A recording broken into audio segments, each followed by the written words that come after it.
All right, sorry for the technical difficulties. For the actual useful part of the talk, I'll turn things over to Tanya here. Well, I'm Tanya, that's Dan, just in case it wasn't clear. So this is about crypto and some elliptic curves. So we hope this is a gentle enough introduction. If it's too boring, well, it's late in the evening, take a short nap and wake up every once in a while to check whether it's still comprehensible. So why cryptography? So when you use crypto on the internet or for electronic payments, then, for instance, you see an SSL certificate. That's where crypto is in there. If you have an e-passport or an e-identity card, that is using signatures.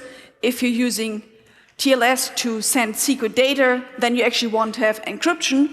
And so when you have an SSL exchange, then you use, say, RSA or Diffie-Hellman or ECCHacks. And the EC and the ECCHacks and the EC and the ECDSA is what this talk is about today.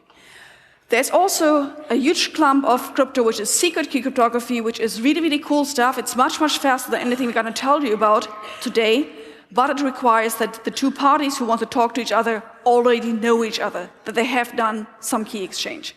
We're going to show you how to do the key exchange, and afterwards, the symmetric crypto. That's what's going to happen maybe next year. Okay, so within public key crypto, why would you want to use ECC? What has caused all sorts of people to be interested in ECC? The basic answer to that is an attack strategy called index calculus. Now this is if you want to factor somebody's RSA keys, if you want to break somebody's original non-elliptic Diffie-Hellman, then you use index calculus. It's all sorts of fancy math and algorithms that come into it. And the bottom line is, it keeps getting faster and faster, so we don't even know how fast it's going to end up being. Here's some of the history of when these algorithms were developed. 1975 was one of the first index calculus algorithms, ECCHacks, for factoring big numbers. And then there were all sorts of advances, 1977, 82, 90, 94. You've heard about the cryptopocalypse last year, and this is something where this is one of the newest advances in index calculus. That's not something that matters for breaking RSA, but it's just an example of how index calculus, this general strategy, is something that keeps getting more refined, more sophisticated, and faster and faster. I mean, this is not the whole story. If you look at academic literature, there's also lots of improvements. I mean, we're happy if we can factor twice as fast, but these are the big steps. When you look at the security of two typical sizes of RSA, so there's RSA 1024, which you still see a lot on the internet, and there's RSA 2048, which hopefully your bank is using, then there's two columns of numbers where you can see how much the security has decreased. So back in 1975, so the ECCHacks algorithm would still take 2 to the 120 to do the same work that, well, many years later, with a number-filled sieve, so in the 80s, would only take 2 to the 80. So there's a big decrease from 2 to the 120 operations down to 80. And actually, it's not just losing 40 in the exponent, it's much bigger than that. It's something which takes 170 down to 112. So it's not just a linear decrease, it's more than linear decrease in the exponent. So in 85, when basically the number-filled sieve, or the quadratic sieve was already out, the number-filled sieve was in work, Miller was proposing elliptic curves. So as an alternative to factorization-based methods. So factorization or Diffie-Hellman would be broken by all of these algorithms. And then Miller says, well, I've looked at this new primitive at elliptic curves, and it is extremely unlikely that an index calculus attack on the elliptic curve method will ever be able to work. So we can completely ignore all of these improvements, all of these methods that made factorization and fine field-based Diffie-Hellman so much weaker. Okay, so to get into elliptic curve cryptography, the gentle way to get into it is clock cryptography. Now, this is a picture of the clock. Do you actually have a clock to show people? In case you're not used to what a clock used to look like, some sort of circular thing. You know, if you think a clock is like showing, you know, some digits next to each other, this is what a clock used to look like. For math people, it's x squared plus y squared equals 1. It's kind of broken, that's why we're late. The elliptic curves that we're going to show you later in the talk, those do not include the clock. The clock cryptography is not an example of elliptic curve cryptography, but it's really, really close. So we're going to start with clock cryptography, and then once you're comfortable with that, then we'll make one little change, and then that'll be elliptic curve cryptography. All right, so here's to prove that I passed kindergarten. Here's some points on the clock. So there is the 12 o'clock, that's up there, I learned. Now I also became a mathematician sometime afterwards, and mathematicians like to work with coordinates. So the 12 o'clock point has 0 in the x direction and 1 in the y direction. I know the 1 because it should satisfy x squared, so 0 squared, plus y squared is 1, so y is 1. But there's many more points. So there's also the 6 p.m. There. It's when you start having breakfast, lunch. There's a 3 o'clock point. There is the 9 p.m. point. There is, oh, what's that? I didn't learn that part in kindergarten. So it's half up. If I then look up where the 1/2 goes over, that looks like the 2 o'clock point. Then this is kind of flipping the coordinates. So now x is 1/2, so we're somewhere over here, and then negative, so that would be 5 o'clock, and more points, and more points, and more points. Wasn't this supposed to be gentle? Is this gentle?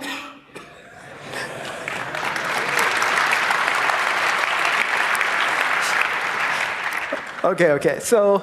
Hey, there's some points which I didn't say. Oh, I'm sorry. So what I guess you wanted to tell you about more points like this, 3/5, 4/5. I mean, that one you really have to use some fancy math to see that one has 3/5 squared plus 4/5 squared is 1.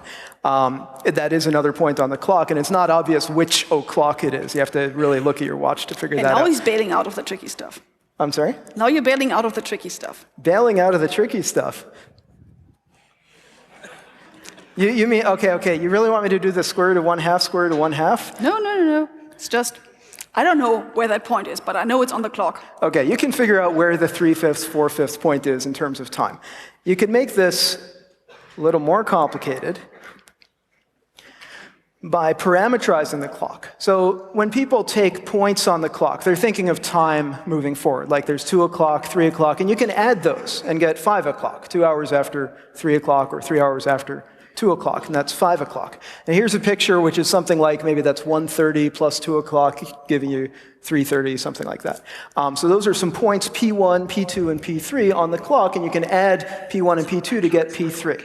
And here comes the really horrendous math part, which fortunately we're going to throw away in a moment, which is trigonometry. So if you want to do the point on the clock, which has an angle of alpha, a time of alpha, starting from 12 o'clock, then that point is x equals sine of alpha, y equals cosine alpha.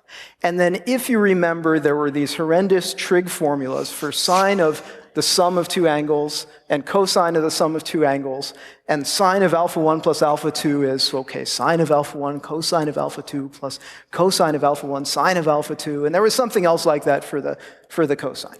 So you can add points on the clock using these sine and cosine formulas. Now, usually when we convince people to come over to the crypto side, we tell them, well, you can forget all of those non-discrete mathematics. We like discrete mathematics. We're the discrete guys. So there won't be any sines and cosines wandering around. So, well, let's get rid of them. So we don't want to have sine, cosine. We actually would like to work with normal clock numbers. What I have over there with the sine 1, cosine 2, and so on, well, those are just my x and y coordinates. All I said here was that the x coordinate is the sine of alpha, the y-coordinate is the cosine of alpha. So then in this whole mess here with the trigonometry formulas, I can just replace every sine of alpha by the corresponding x and every cosine of alpha by the corresponding y, which makes this much nicer, shorter, no trigonometry addition formula. So addition on the clock, if somebody gives you 2 points, x1, y1, x2, y2, then all you're going to do is you take the x-coordinate of the first point and the y-coordinate of the second point, multiply those, take the y-coordinate of the first point, x-coordinate of the second point, multiply those, and then add those together. That gives you the new x-coordinate. Why? Well, we went through the pain once, and now we can just forget about where it came from. And then we do the same thing with the y-coordinate. which is the product of the y coordinates minus the product of the x coordinates. Okay, so here's some examples of clock addition.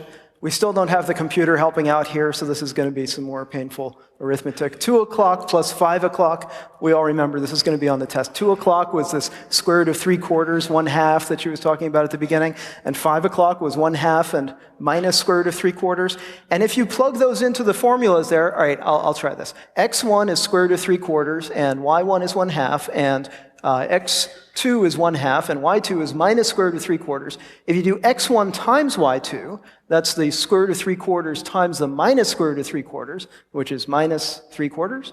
And then the y1 x2 sounds like 1/2 times 1/2, which is 1/4.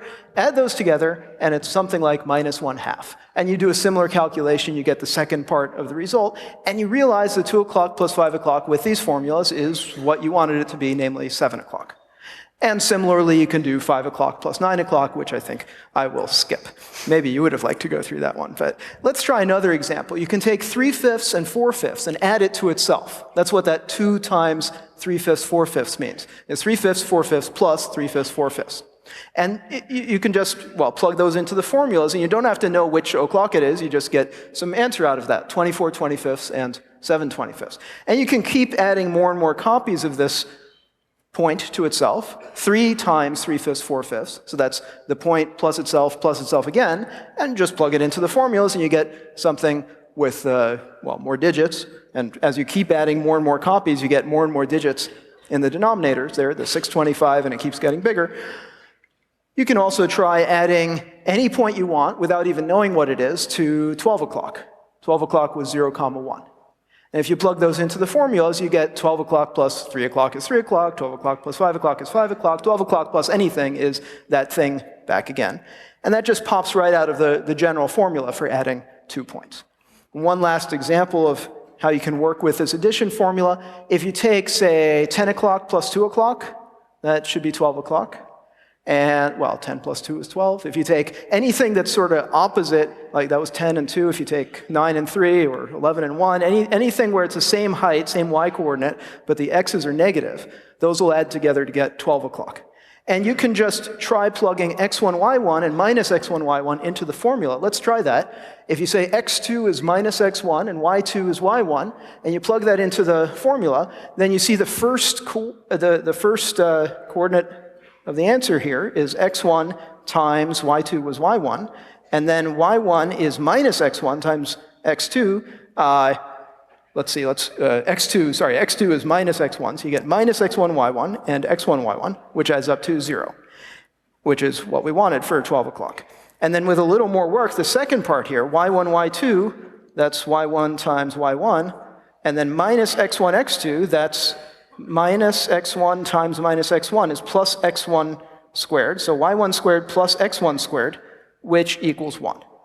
So the second part of the answer is 1. So just a little bit of playing around with additions and multiplications, and you can use this formula to add all sorts of points. Okay, now let's make this even more discrete. Let's forget about like the circle, which has infinitely many points. You can just take any real number and just take square roots. Let's do this with a very small set of elements. Let's do clocks over finite fields. So I'm now just restricting myself to the numbers 0, 1 till 6. So that's what this F7 is there. And I will also want to add those numbers. I want to multiply those numbers. Now, if I multiply those numbers, say 2 times 5, this is bigger, that's 10. That's bigger than the set that I have available there. If I'm only allowing 6 as the largest number, then 10 is not in the set. So then I will take the remainder modulo 7. So we promised some Python snippets. So here is how we can, for instance, find all those elements. So I'll just run through all x between 0 and 7, all y between 0 and 7, and just check whether x times x plus y times y is 1. If so, I print the tuple xy. And then push return, and you get those points. And those points, now for the picture, we didn't use 0 till 6. We would like to keep the symmetry. So here we used minus 3 till plus 3. So minus 3 is over here, plus 3 is over here, minus 3 in the y direction, plus 3 in the y direction. So this is the point 0, 1. the same point that we had on the clock before. This is the 1, 0, and this here then is the clock point, sorry, is the finite field clock 2, 2. Okay, if you want to use clock addition with the same clock addition function that you might have written, which we'll show you in a moment, to add points on the clock over the reals, then it's helpful if you can write plus and minus and times, which automatically do this reduction mod 7. And, well, in Python, you can set up a plus and minus and times for an F7 type, an F7 class, which are separate from the usual plus, minus, and times for integers. If you want to set this up, first thing to do is, well, here's an F7 class which will read an integer x and initialize, construct an F7 element, which is that integer mod 7, stored in the .int component of this new instance. For instance, if you take F7 of 7, it'll compute 7 mod 7, and the remainder there is, well, quotient is 1, remainder is 0, and puts 0 into self.int, and then this stir and repper are maybe not the most professional ways of printing things. You might want to print something like print out the fact that this is all mod 7. We're just printing the integer that you get. If you take 7 and initialize one of these things, 7 mod 7 gives you 0. And 10 mod 7, that was the example Tanya had a moment ago, that gives you a remainder of 3. And 20 mod 7, subtract a 7, subtract a 7 again, you get a 6. So you can put in anything you want into this F7, any integer you want, you get that integer mod 7. And now we can add in some more functions to F7 instances. For instance, you can have an equality test. Python's default equality is pretty stupid, so you tell it what I actually want equality to do is compare these .int parts of the F7 values, and then, okay, now this F7 type has been augmented with an equality, and you can see that F7 of 10 and F7 of 3 are equal to each other, F7 of 0 and F7 of 2 are not equal to each other. So we got 0 through 6 expressed as the possibilities for the values of a variable with this type. And then here goes the addition, subtraction, and multiplication. What you can see, let's look at the addition, that's the typical case. You take two A and B coming in, and then take the integer inside A, 0 through 6, the integer inside B, 0 through 6, add them together, get 0 through 12, and then put that back into the F7 constructor. And so now you've got 0 through 6 again. And there's some examples at the bottom of, well, 2 plus 5 is 0, 2 minus 5 is minus 3, which is 4. If you're programming in C, by the way, beware, the percent doesn't do the mod that we want mathematically. Python's percent does the right thing. In C, it'll give you negative numbers. Percent in Python always gives you 0 through 6, or 0 through whatever number you took. And 2 times 5, that was that example again of 10, which mod 7 gives you 3. Okay, so now we have seen a small clock where I could just draw all the elements, where I could just run through, well, 49 elements and try them.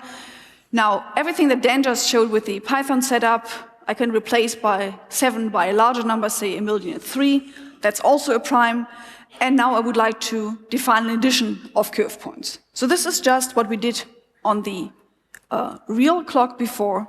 Now I'm going to plug in elements mod 1,000,003. So I take my points, and I do the x1, y2, y1, x1, x2, and so on, and then I return the points. So let's take an example of this. So one of those many points, I plug in the x-coordinate is 1,000. Remember, it's 1,000 mod 1,000,003. And then I check, is there a y-coordinate which fits with this? And now in this case, nicely enough, 2 works. Well, yeah, kind of. So if I have 1,000, that gives me 1,000,000 when I squared, and 2 gives me 4. And that's just 1 larger than 1,000,003. So, yep, that's a valid point. So I can now take this point and add it to itself. Just plug in P and P into the addition, that gives 4,007. I can add it to itself again. I can add it again, again, again, till I get, say, 6 times the point. So 6 times the point means take the point, plus a point, plus a point. In the end, I have 6 copies, add them together, and I get this point. Now, of course, when you see this, you're like, wait a second, do I really need to do all these 5 additions? No. If I, for instance, had stopped at P3, it's 3 times the point, and then do the addition P3 plus P3, so that's 3 copies, plus another 3 copies, that's also 6 copies. So these 2 things give me the same. So if I want to do this more professionally, here is how I would define the scalar multiplication. Okay, so this is a recursive function for computing n times p. You have any clock point p and any scalar, any integer n that you want, any non-negative integer n. We're only going to work with non-negative integers here. And you take that n, if it's 0, then you return the 12 o'clock point. If it's 1, you return the point p. 1 times p is p. And then, well, if n is even, then that n//2, Python slightly changing its notation over the years, // is the right way to take an integer, divide it by 2, throw away the remainder. So that n//2, if n is even, that's exactly n over 2. And this recursively computes n over 2 times p, like 3 times p, for instance, if n equals 6. And then does clock add of q comma q to double that n over 2 times p, getting np.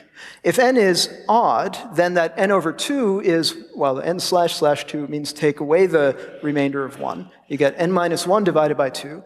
And then take that times p, double that, that gives you n minus 1 times p. Add p to that, that's that if n mod 2 is non-zero, then you add p to q, and finally you get n times p in all the different cases. And then we tried this for some 6-digit number n, which isn't shown here on the slide. It's secret. It's secret. And it took something like 30 clock additions, not very many multiplications, to compute n times p. It was very fast, instantly comes out. And there's the answer. There's the x and y coordinates of n times p for whichever secret n it was. And now, it's not so obvious how to figure out what the n is. If you see this n times p, then working backwards to the n, you know what p is, you know what n times p is. You know n is not too big. Okay, there's only a million possibilities. This is not some really fancy computation, but it'll take a moment to do. It's something where the computer will have to chug along through some computations. And well, maybe you can try to make that faster, but then we could try to make the numbers bigger. Instead of 1,000,003, we could still do n times p when n is much bigger, and the 1,000,003 is a much bigger prime. So there's a little challenge if you'd like to try figuring out what this n is. This is harder than sending an SMS to that phone number. That doesn't work. All right, now let's assume that we make this much, much harder. So we make it so hard that we feel like we want to use it for crypto. So if somebody would like to standardize clock cryptography, then here's what you do is you start by standardizing a big prime p. So like big, not a million, like really big, like several thousand bits. And you also standardize a base point. So that means this p on the previous slide. The p where we say, well, we give you p, we give you n times p, we just don't give you n.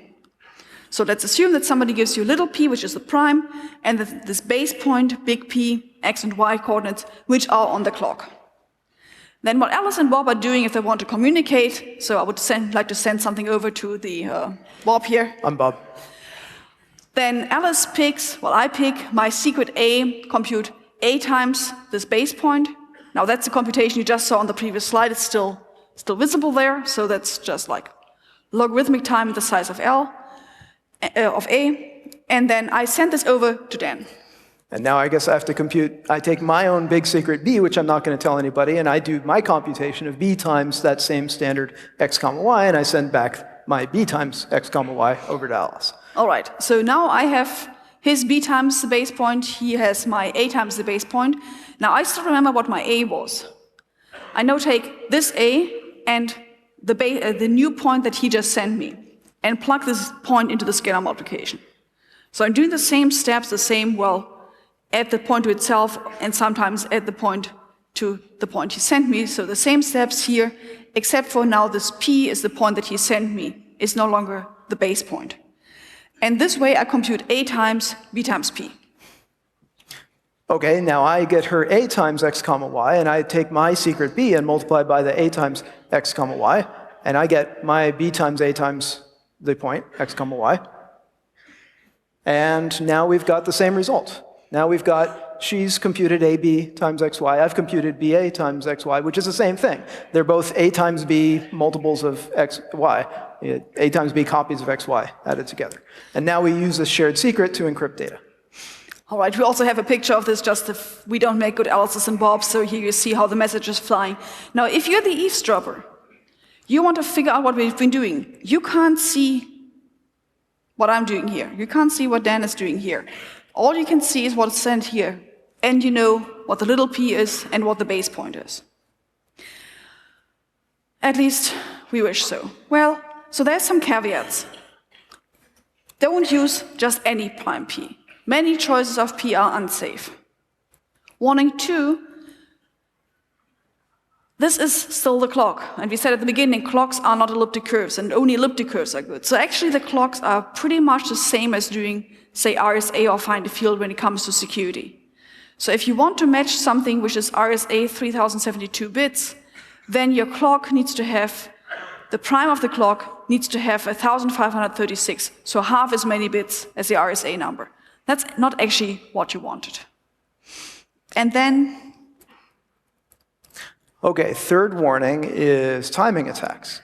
A lot of you were at the talk earlier about Bleichenbacher attacks against SSL, where a lot of the information coming out of a server under attack, or a client under attack, is from timing. The attacker doesn't just look at the eavesdropping of A times XY and B times XY, the public keys. The attacker sees how long it took you to do computations. A lot of times, the attacker can even see how long it took you for each individual operation that you were doing, because there's electromagnetic emissions or radio emissions or cache effects on virtual machines that affect other virtual machines running under the same hypervisor on the same physical hardware. And then you get to, as an attacker, see all sorts of fine-grained information about the time that Alice and Bob are taking. You don't really exactly see this computation, but you see the physical effects of this computation. Just imagine Eve's ear is right here. She can hear, she can sense what the computations are doing.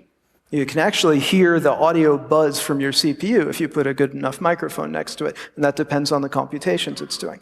There's some real examples of timing attacks here. 2 of the 3 examples that we selected are ECC examples. One of them is the Lucky 13 attack, which was not against ECC, another different kind of timing attack, just to give you the idea of timing attacks are really important. This is a big part of what's going wrong with real deployed crypto, beyond its unusability and other little problems.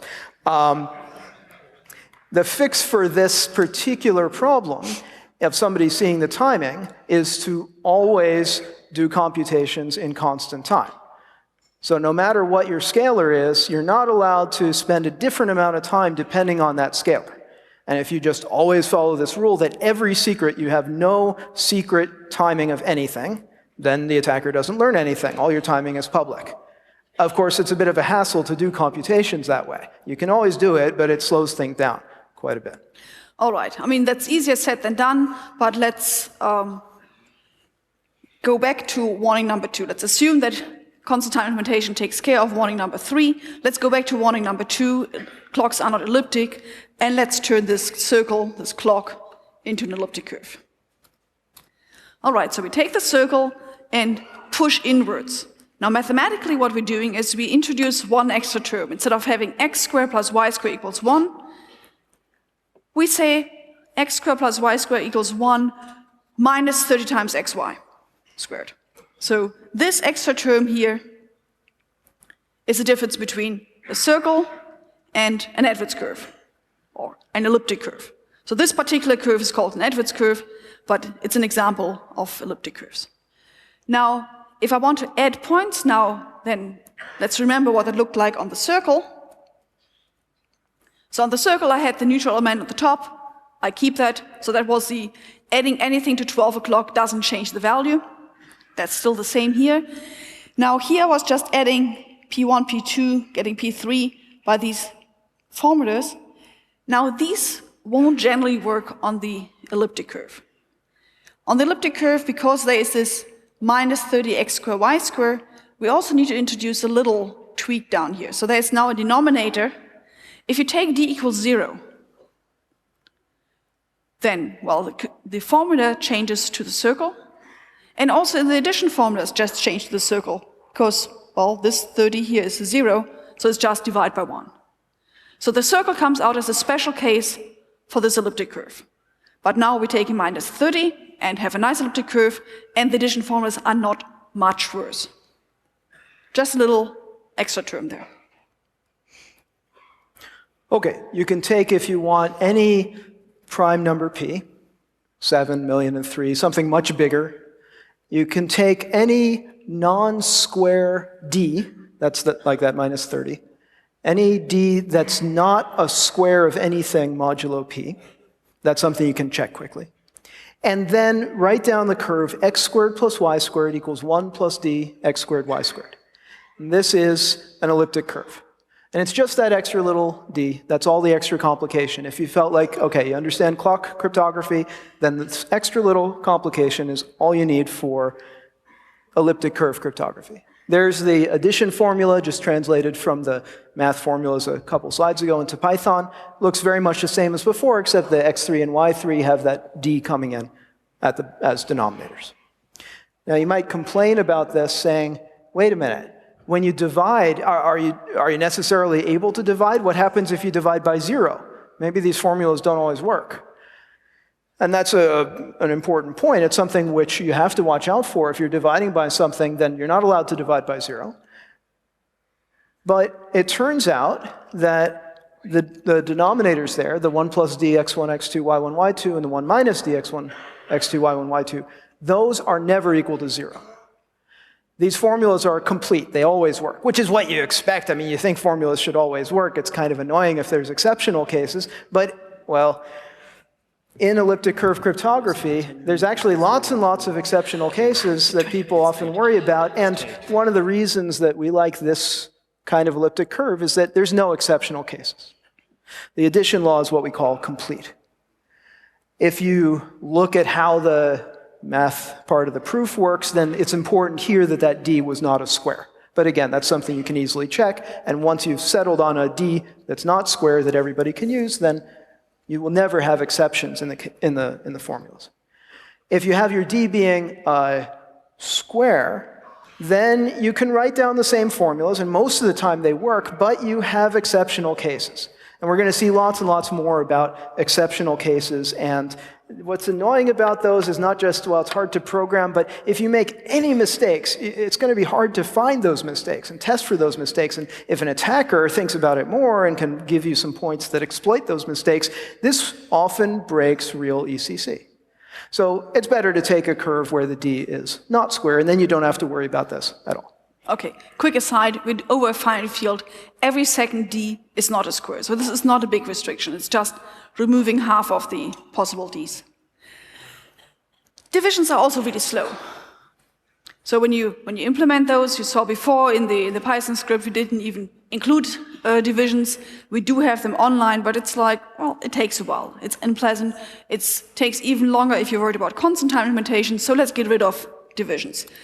It's like, doctor, my knee hurts, and you say, well, don't use it then. But here we actually can avoid using divisions. If you remember how you worked with fractions, a over b plus c over d, then you keep them as fraction. You just multiply the denominators and you cross multiply the numerators and you can add. So we're going to do the same with our points. So we're going to introduce an extra coordinate, the z coordinate, which is just the denominator. So instead of storing x, y as a point, we now store x, y, and z. Where the x and y means the old x and y are x divided by z and y divided by z. Or you can be a little bit more adventurous and actually get somewhat better speed and also introduce an extra coordinate called t, which is x, y divided by z. And if you're interested in how to do this efficiently and actually get computer-verified formulas, please visit the explicit formulas database on the link there to see how you actually do the additions then. Okay. Let's now go back to how crypto looked, but let's replace the clock with an elliptic curve. It just makes that extra little complication in the formulas. There's also an extra choice to make, so it's not just standardize a prime p for everybody to use, but you also have to standardize this d, which is not a square, for everybody to use. This has to be a safe choice. Remember that warning number 1, that there's lots of unsafe choices. There's all sorts of standard criteria that you have to check to make sure that these are safe choices of curves. We'll say a bit more about standards at the end of the talk. Then Alice, as before, has her secret key and multiplies that secret key by x comma y, and, oh, I'm skipping ahead of what this slide says. The slide says that Alice has also Bob's public key, b times xy, and this all sounds just like it was on the clock. Alice now takes the b times xy and then multiplies her a by that, gets a times b times xy, and then remembers that A times B times XY as a secret to use to encrypt and authenticate data. And more concretely, now that we've got elliptic curves, we don't have to worry about an index calculus breaking everything. We don't need to have thousands of bits. Here's some actual real sizes for elliptic curve cryptography, including all the secret key encryption and authentication. The public key, you can have a prime, which is just 256 bits long, and we'll say later that you can squish X and Y into together just 256 bits, and then that reduces Alice's public key, A times X comma Y, down to just 32 bytes that Alice is going to send along to Bob. And then there's a little bit of extra stuff for a nonce, a random number, so you don't end up encrypting the same message the same way every time you send it. Someone would be able to see that encryption repeating. There's also an authenticator so that Bob can verify that the packet is correct. And then Bob receives this packet, says, oh yeah, it's a packet from Alice, there's Alice's public key. If Bob didn't know the shared secret already, Bob takes Bob's secret, multiplies by the public key, gets the same B times A times X comma Y, and then does secret key cryptography, verifies the packet coming in, verifies the authenticator using the nonce and Alice's public key, and at that point has verified that, yes, this is from Alice. Of course, if Bob's never heard of Alice's public key before, then doesn't know who that Alice is, but he gets continuity between the different uses, and then when you add in certificates or other public key infrastructure, you actually know who you're talking to. Everything happening here, all of the public key and secret key stuff, is so fast that we can afford to do this for every single packet going through the internet. Well, at this moment, we haven't actually told you yet what to use, so here's a safe example. You shut up. So this is a safe example, which Dan shouldn't advertise because it's his own, but I can say it's a good example. So if you take as your prime, a big prime, it has 255 bits. It's a very nice prime, so computations modulo this prime are fast because it's very close to a power of 2. So when you do this mod, this percent operation there, reducing what this number is very fast, and then D looks reasonably small, and here you have an Edwards curve. Also, here's another Edwards curve. Taking the same D, but just putting a minus there, and putting also a minus in front of the x squared, is another curve. Actually, it's pretty much the same curve. So for every xy that you had before on the first curve, you now have a square root of minus 1x, y. Same y, slightly different x. So you're just taking a little tweak, it's the first curve in disguise. And actually, we have lots of ways of writing elliptic curves. So here's a whole list of different ways of writing curves. So the first thing that we showed you so far, the clock where you're squishing in the corners, is an Edwards curve. If I now would like to have an extra term here, like this minus 1 here, I generally reserve an A coefficient here, then I can put in minus 1, for instance. That is called a twisted Edwards curve. But then there's also some other things which you still find in the normal textbooks, which are called Weierstrass curves. They look like that. And then there is Montgomery curves, which you can think of as a special case of Weierstrass curves. They have a similar y squared equals x cubed shape, but there are some slightly different terms here. And when you have one of the curves, you can go from one to the other and back. For instance, to go from a Montgomery curve to an Edwards curve, there are other formulas. Okay, what you'll typically find in standards for ECC for historical reasons. Okay, stand back, that's going to be horrible. Is Weierstrass curves. Now here's the addition law, here's how you add 2 points on a Weierstrass curve.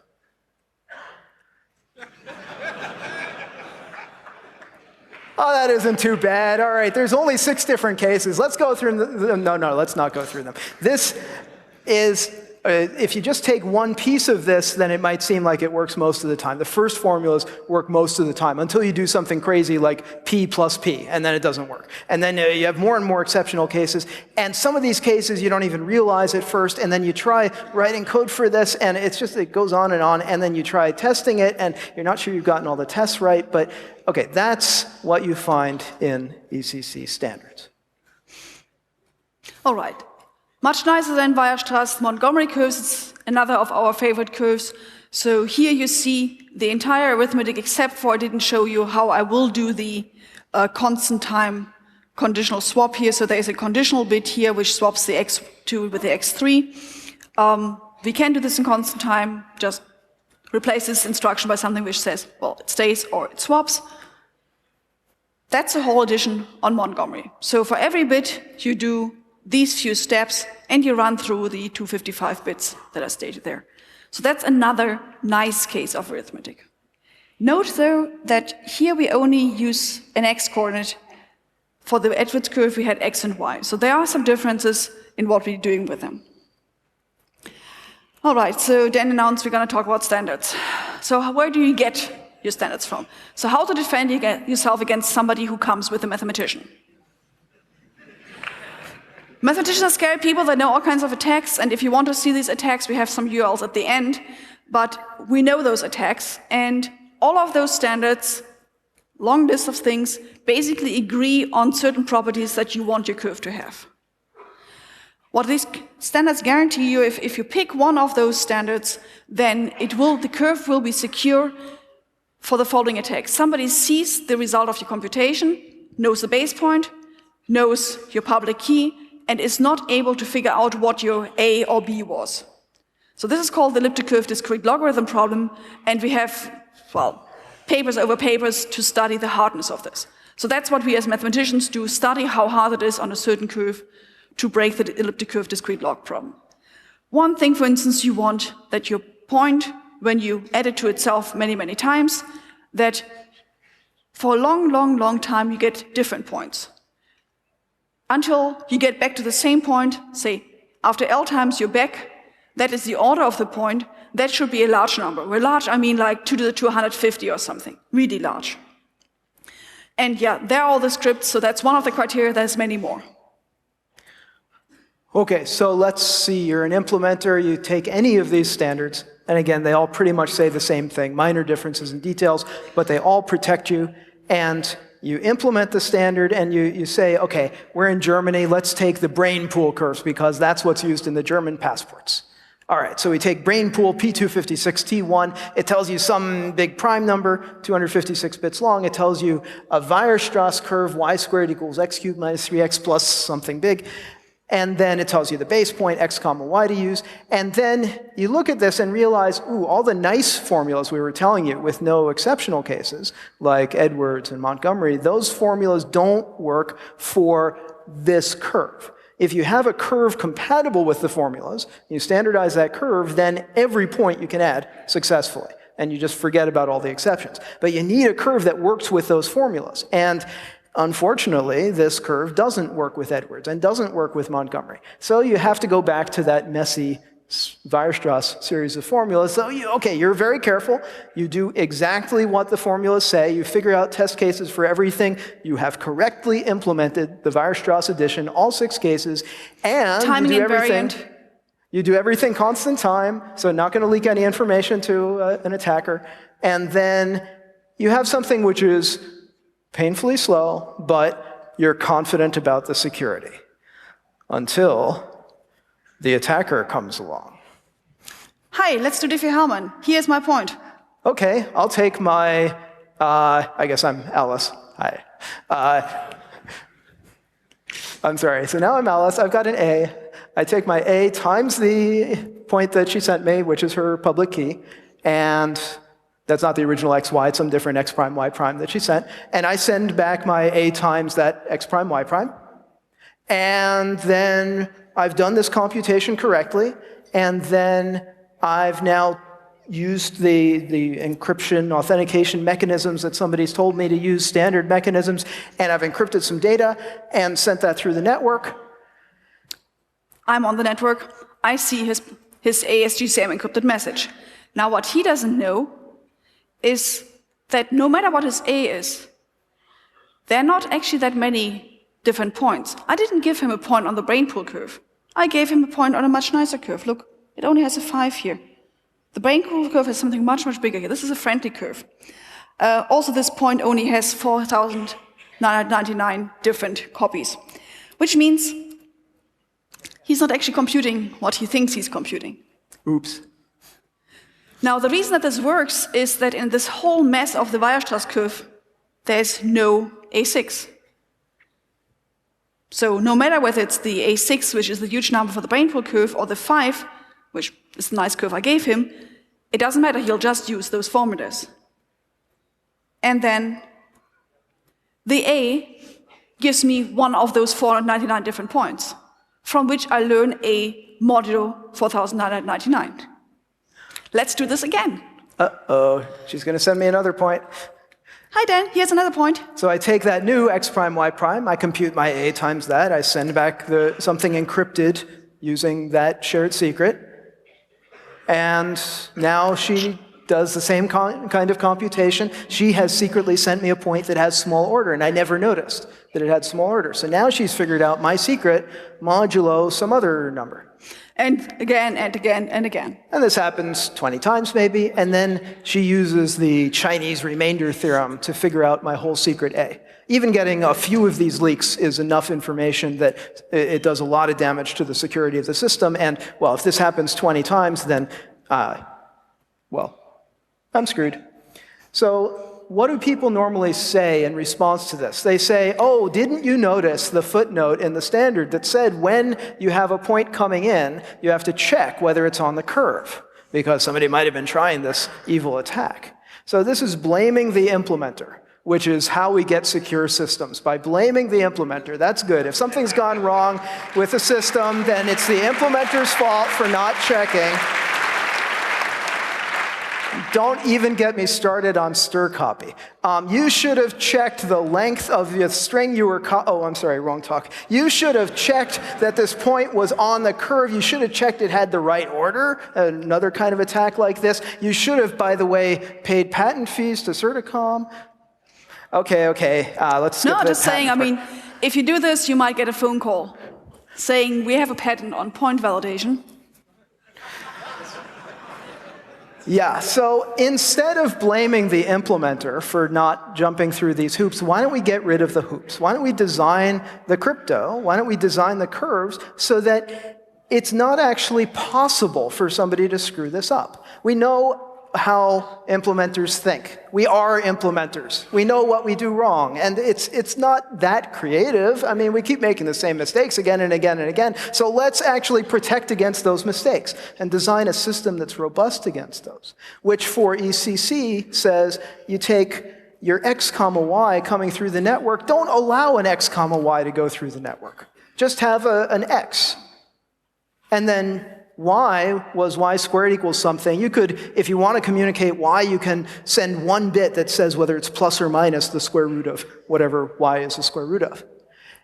Or don't bother sending y at all. Remember, those Montgomery formulas don't even need to look at the y. So this, if you just send along an x, then there's very few possibilities for the attacker to choose points, to try to fool you the way that we were fooled a moment ago. There's a couple more of these rules which the curve selector and the protocol designer can put in, which mean that you, as an implementer, have a much easier time. Like the protocol designer can tell you to always multiply the scalars, the A and B, the secrets that you're using for Diffie-Hellman, always multiply those by what's called the cofactor of the curve. There's this base point that has order L, has L different multiples. There's going to be, say, 4 times L or 8 times L points total on the curve. You're only seeing L of them. And to make up for that gap and avoid some other fancier attacks, you always multiply your secrets A and B by 8. And that completely protects you against these attacks. And that's something that can be put into the protocol and tested. And similarly, the curve designer can always choose curves to be what are called twist secure. There's still a little bit of wiggle room if somebody's sending you a compressed point. And this twist security says that, well, basically the wiggle room lets you choose between 2 different curves. There's this curve and then a sibling of the curve, what's called the twist of the curve. And the curve designer can make sure that both of those are secure. Both of those have these big primes. There's an L and a sibling L, and a cofactor, small cofactor, and another small cofactor. And if the curve designer chooses one of these twist secure curves, then the attacker has no flexibility left to fool you. The attacker won't get any information about your secrets A and B. Well, so then why is this not happening? Well, actually, it's kind of happening. So there is some motion to get like the next generation of EC standards out. So next generation meaning curves where you don't shoot yourself in the foot when you try to implement them in the simplest way. With the simplest implementation is also a secure implementation. Turns out usually when you're on something more secure, it gets slower. In this case, the bonus is it gets faster. Already in 2010, Adam Langley from Google was posting to the TLS mailing list saying, hey guys, elliptic curves crypto has made some advances. Wouldn't it be nice to have like curve 25519 as a named curve? Then not much happened.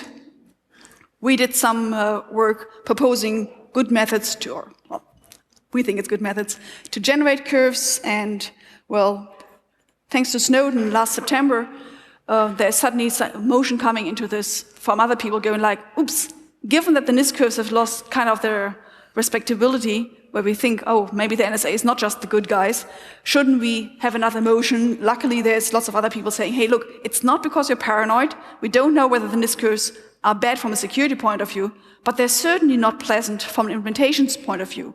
We could be faster, we could be more secure, and so there's, well, a few quotations, and there's a draft, and then we make another curve if somebody wants to have really paranoid security level, 417 bits, 400, yeah, and 414 bits, more curves.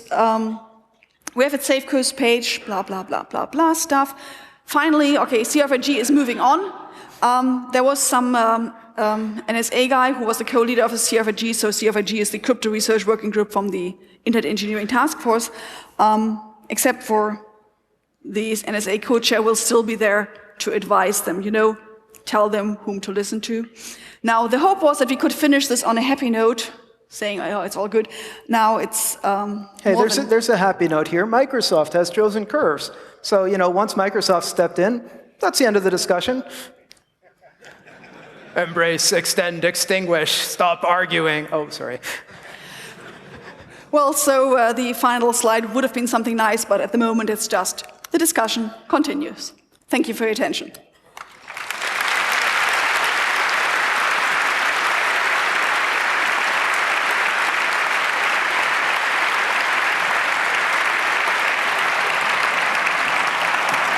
Thank you very much for our talk. We only have very, very few minutes for Q&A, so please quickly line up at the microphones. We have like 3 to 4 minutes, so be really quick. Short questions only. Don't ask about your thesis, just ask short questions. Okay, mic 2, go. Are you actually aware of any attacks or weaknesses in any of the NIST 186-2? Sorry, any weaknesses in? Could you repeat the second? In the curves included in NIST 186-2. Yeah, so for instance, NIST P224 is not twist secure. Anything else? That's the only one that's known to be a problem. Look, all of these are, if you're willing to do the work of implementing very, very carefully, and you check for a point coming in, being on the curve, having the right order, et cetera, et cetera. If you're willing to do a lot of work, have something that's slow and fragile, hard to test, hard to implement, then you can do something secure with the NIST elliptic curves. Then the steps forward that are part of modern ECC are do something that's faster and easier to implement correctly. And that's something that, well, most people are happier with. Thank you. Okay, internet, please. Yeah, very short question. If you were the NSA, could you influence your own standard so that you could break it? And how would you do that? Well, short answer, the nice thing about standards is that there's so many to choose from.